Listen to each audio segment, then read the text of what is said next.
Hi Block 1 friends, I wanted to send out a quick video for a couple reasons. The first reason is to thank you for being such a great audience today.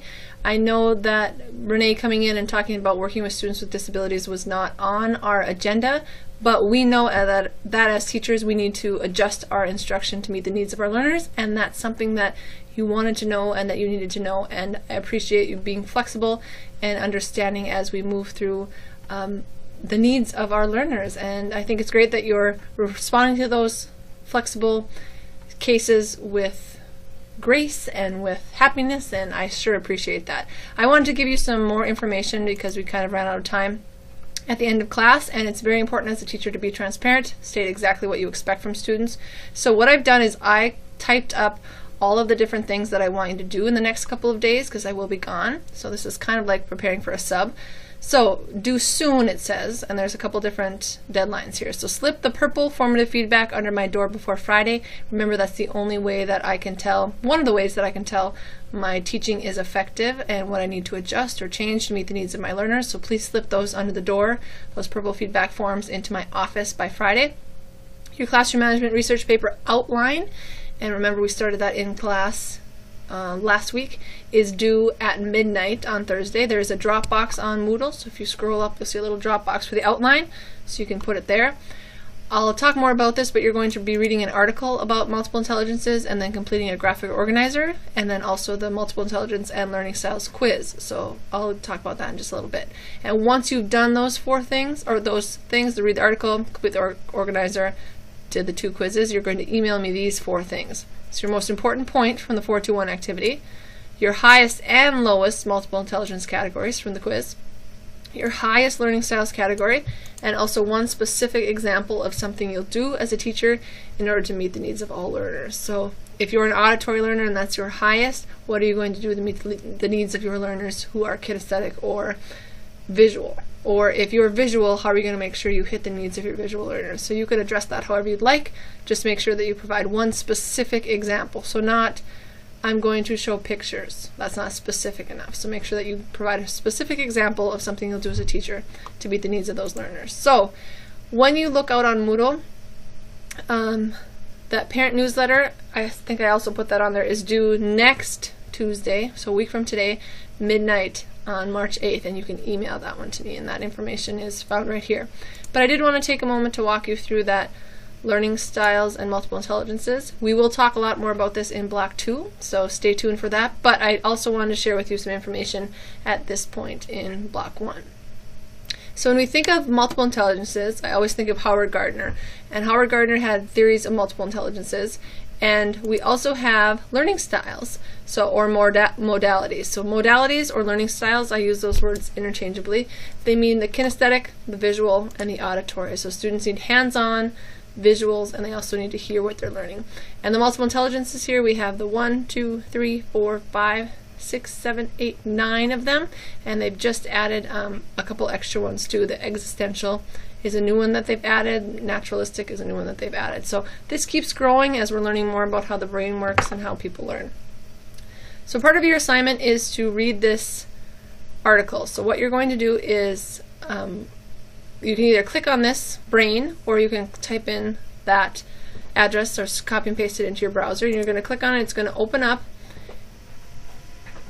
an article, and the article is based on Howard Gardner's theory of multiple intelligences and what does research say. So it's going to talk you through, for example, this article only talks about the 8 intelligences, and now there's 9, so just some more information for you. And it's going to tell us about the differences between multiple intelligence and learning styles. It's going to talk about multiple intelligence theory, and it's also going to talk about research. So there's some information for you that you can take a peek at. So I want you to read that article, and then your assignment is to do the 421 summarizing activity. And what 421 is, I want to model this for you because you'll use it in your future classroom. I'm just going to copy and paste this into a browser. 421 is a summarizing activity, and if you go to this website, there's lots of different activities, strategies for engaging learners that you can use in your own classroom, or if you're doing a student-led presentation in your college classrooms, you can use those as well. But the 421, what happens is you work in small groups, but for now you're going to do this independently. So from that article that you read, pull out the 4 most important points. Okay, Then from those 4 points, choose the 2 that you think are the most important. And then to summarize, I want you to think of the one most important point that you pulled out of that article, and this is what you're going to email me, the section where you filled out your one most important topic or piece of information that you pulled out from that. So you go down, it's kind of a synthesizing activity, so you take down 4 down to one big idea. So that's what you're going to email me. So when I say on Moodle, read the article, that's how you get there, is clicking on that link, complete the 421 graphic organizer, and you can do it, you can print it off and do it, or you can write on your screen, or you can write it on a piece of notebook paper. But what I'd like is the most important thing, and that what I mean by that is the 1. So when you work your way through 421, I want that information, so you can send that to me as well. So that's what the article and then the summarizing activity that I'd like you to do. I'm trying to model use of research in your classroom. And then you're going to take 2 quizzes. How many? 2. Oh, I hope you said 2. You're going to take 2 quizzes. The first one is the multiple intelligence quiz. If you see this blue arrow on a flip chart, it means that you can click on it. So if you click on that, it's going to bring you to the actual quiz. And this is a multiple intelligence quiz. It's going to give you a range of different scores based on the different intelligences. So you're going to report back to me on your highest and your lowest multiple intelligence scores, and I actually want you to tell me the percentage. I think it's going to give you a percentage or a number, and if it doesn't, just list those for me. I can't remember. I've done lots of different ones, so if that one doesn't show you a percentage, you don't have to include it.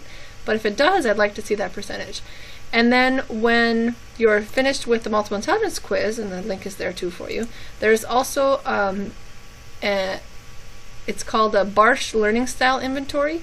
And you can click on this, and it's going to bring you to a link where you take questions, you base questions on learning style preference form, and it's going to break it into the auditory, visual, and kinesthetic. So, and this is how it breaks down your points. You're going to answer those questions, you're going to get the results, and then you're going to report back to me on the highest learning styles category. So your email is going to contain 4 things. Your most important part, so the farthest part on your 4, 2, 1, you're going to send that to me. You're going to send me your highest and your lowest score for your multiple intelligence categories. So it might be visual, and your lowest is interpersonal. Okay? And then you're going to send me your highest learning styles. So is it auditory, is it visual, is it kinesthetic? And then you're going to send me also in that email one specific example of something you'll do in your classroom to meet the needs of those learners. So keep that in mind as well.